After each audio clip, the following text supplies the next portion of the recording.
Terence Bud Crawford knockout lang ang aabutin kay Manny Pacquiao.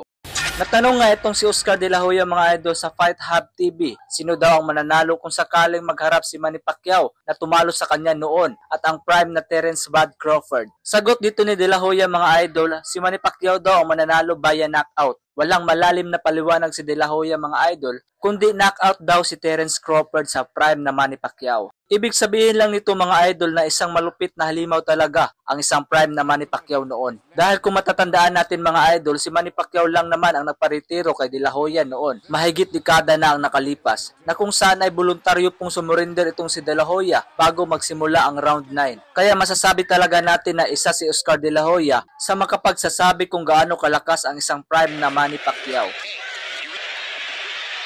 Sa kabilang banda naman mga idol, Cuadro Alas Casimero may malupit na banat kay Elijah Pierce.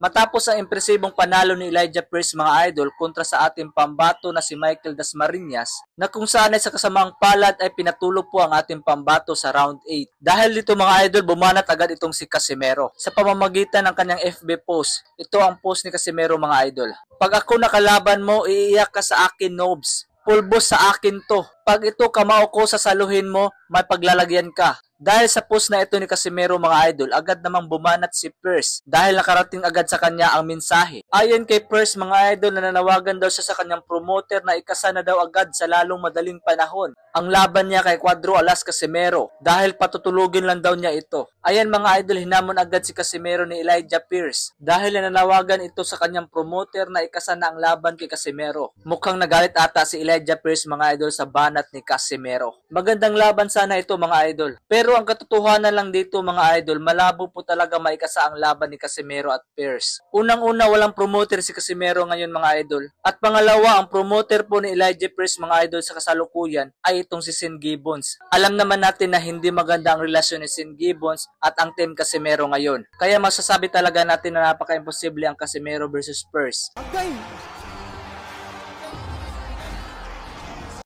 Kaya naman, ano ang masasabi nyo dito mga idol?